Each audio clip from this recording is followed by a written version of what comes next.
Hello everyone, my name is Frank. I come from the Barcelona Supercomputing Center, and today I would like to explain in this SHRED video series how we can perform the shallow recurrent decoders at scale.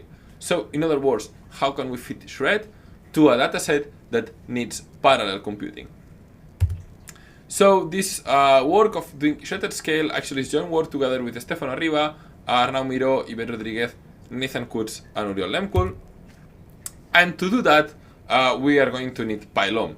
So I don't know if you have seen the latest video that it's in this channel about pyLOM, but pyLOM is the high performance computing reduced order modeling code that we are developing at the Barcelona Supercomputing Center together with Universidad Politécnica de Madrid. If you have not seen that video, I just leave you the link to the video in the description of this one, and also the link to the wiki of pyLOM, which actually I recommend to go through before doing the tutorial that we are going to do in this video. So if you have never used pyLOM, you have never heard about it, visit our previous video, visit the wiki, and just go to the examples and the guide that we have on our wiki section. So there are many steps that we need to do for SHRED at scale, actually just 4. The first one is the one that involves using pyLOM for the first time, that it's performing the parallel proper orthogonal decomposition and also extracting our sensor data in parallel. No? If our data is so huge that we cannot fit it on a single core, we need to perform the parallel proper orthogonal decomposition there, and also it's nice if we can just do the interpolation of our sensors in pyLOM. So the next step, once we have saved the sensor interpolation and the parallel POD, we need to do SHRED in serial to fit the POD coefficient. So it's the reduced version of SHRED that has already been shown in this video series. And then we have a third step, that it's the inference to get the POD coefficients once we have fitted the different SHRED models that we wanted. Finally, we need to go at scale again to the reconstruction of the data, but we can do that thanks to pyLOM, because pyLOM saves the POD modes in an H5, and then we just get the inference POD coefficients from SHRED, and we reconstruct it in parallel, and we can visualize it in any format supported by pyLOM, or any format that you might want to use at that point. So these two, the first and the last one, the ones that are highlighted here in red, are the ones that need to be done in parallel, and the ones where pyLOM is going to play a key role in this step. And then we also have the SHRED part that can be done in serial, that are the blue steps. In the pyLOM GitHub repo, actually there's an example section, which I leave you the link here, and you will see in that section that there are these 4 steps in 4 different scripts. So you can actually have the steps in separated scripts, and you can launch all of them, well, each of them separately. But now I'm going to go through one notebook that we have at the pyLOM wiki. I give you the particular link to the notebook here also, and that notebook is basically this one, the SHRED at scale. You will see that we're going to cover the 4 different steps that I've been talking here. Of course, in that notebook, everything is done in serial because it's just a Jupyter notebook. But as I mentioned, you have the scripts separate in the pyLOM repo, and there, step 1, step 4 can be launched with as many cores as you need to. So let's go through the first step, the parallel POD and sensor interpolation. So we need to load the data. We can do that following the data structure from pyLOM. If we are working with some data that has a mesh connectivity, especially if that's an unstructured mesh, we can load the mesh from pyLOM also, and we can load the dataset from pyLOM. The dataset from pyLOM is a class that basically helps us to organize our snapshot matrices, so that we have our data matrices all together with some metadata that we need, like it could be the time at each snapshot was saved, or the mesh that it's linked to each of the datasets. You can feel free to load any other format that you would like, but it's recommended for this tutorial that you use the pyLOM dataset, as there are some methods that are linked to this class. So then we need to do the data splitting between training, validation, and test. For this example, we are working with the reconstruct mode. This is done through the pyLOM dataset class, and basically we do it now because we need to split the different snapshots that we have before we perform the POD. After that, we generate the sensors. So in this case, we are going to generate sensors randomly. Okay, the sensors that we are going to generate are we're going to have 3 sensors, and we are just going to define some bounds in our domain, and we are going to let pyLOM generate these sensors randomly. And now we're going to generate a new dataset for the sensors, and this new dataset, basically we're going to just input which variable do we want to have, the number of sensors, and the bounds for it. And what pyLOM does in that case, as we just want them to be random, it selects the 3 random points in the mesh inside those bounds, and then we save that as an H5 file. All this operation is done in parallel, so actually each rank checks if they have part of the bounds in their region, and if they should have or not one of the sensors.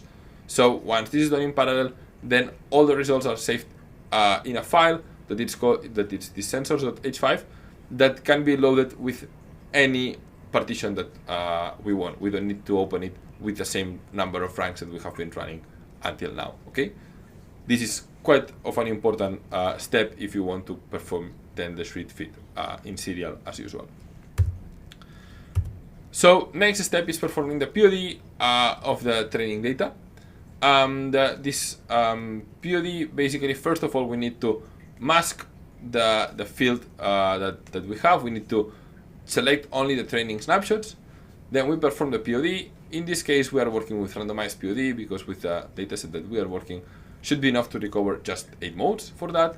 And POD, we save the POD modes with the POD save function from pyLOM. In this case, note that we save spatial modes and singular values also, apart from the temporal coefficients, so that afterwards we can reconstruct the full flow field. And then for the validation and test data, we don't compute POD again. We just project the data that we have for validation and the snapshots we have for test to the spatial POD modes that we found for the training case. And here we can see an example of the first POD coefficient and how does the POD coefficient of training and the projection of the data to the POD modes of the validation and test look like. We can see that actually this is quite a simple case. We just have a single frequency in this first POD coefficient, but we see how the validation and test snapshots are aligned with the training ones. So next step is doing the fit and the inference of SHRED. Here in the notebook, actually they are kind of coupled together because we are not saving any model and loading any model afterwards. But the original workflow that you can find in the pyLOM examples of SHRED, basically they just allow you to save all the results after doing the fit and load all the results when before doing the inference. So the first part, it's loading the sensors. Of course, we were working in parallel before. We had to save our data from the parallel part, and now we just need to load load it in serial. So we load the sensors, and we just get our training, validation, and test masks, and we just separate the data that we had on the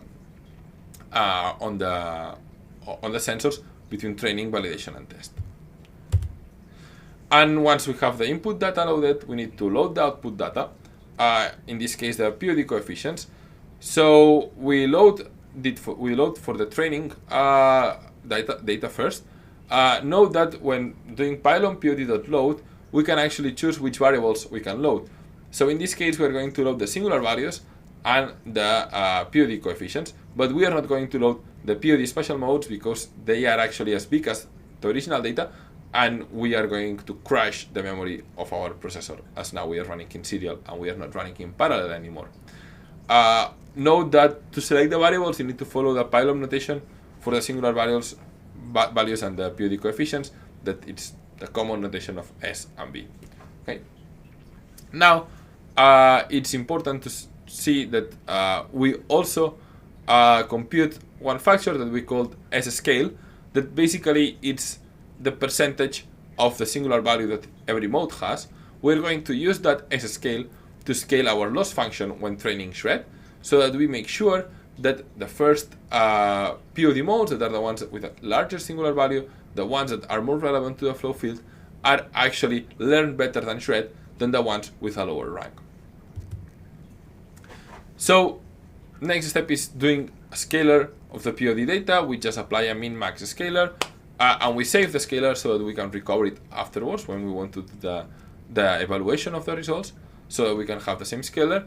And we do the scalar for the training data, and then we just transform the validation and test POD coefficients through the same scalar. The next step is generating the different SHRED configurations that we want, just in case we want to do some some averaging of different SHRED methods, so that we can have some uncertainty quantification of our SHRED results. Although in this case we just generated 3 sensors and we are just going to work with a single configuration, but just for you to know that you can just generate an array of sensors and then just do a for loop of training SHRED in that sensor. You can have an example on how to do that in the pyLOM example folder. Okay, in the let's say the full script, you can see how to do that using pyLOM. Here in the notebook and in the video, we're just going to go with a single configuration to keep it as simple as possible. But in the case we had more than one sensor, we just needed to filter a bit. We just needed to just select the training, validation, and test sensor data for the sensors of our current configuration, and fit one scalar per configuration. Okay, we feed the scalar with the training data and we save it, and then we just transform the training, validation, and test data of that scalar. After that, it's a matter of performing time delay embedding. This is common SHRED. You have seen it, I think, now many times in this video series in the channel.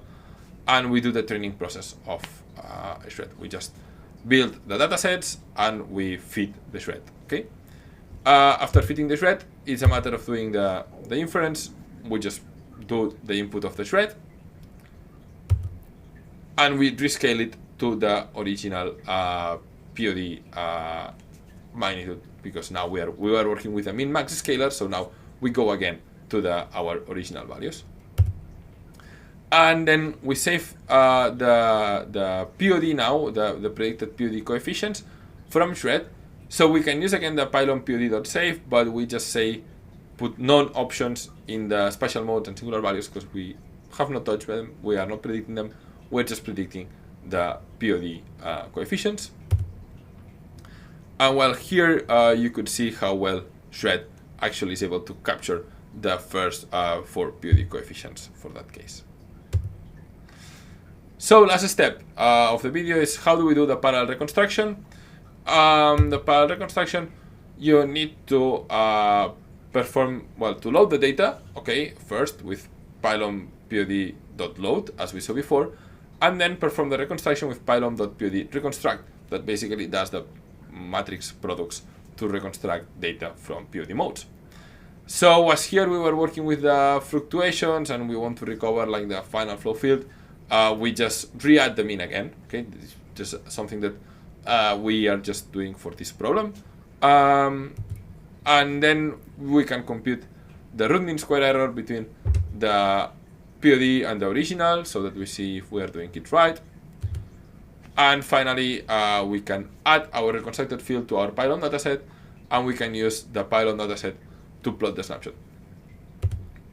So we can take a look. This was the original dataset. This was the reconstructed snapshot. So actually SHRED here it's doing a good work. Actually, this dataset that I'm looking at, it's quite small.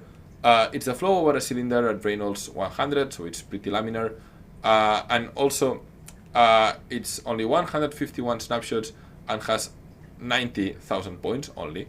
So it's something that can be done in serial, but still we have parallelized it so that anyone can go to the link you have here to Hugging Face, download the dataset, and just try that, check that it works in parallel. You learn how it works in parallel, even using your laptop if you want.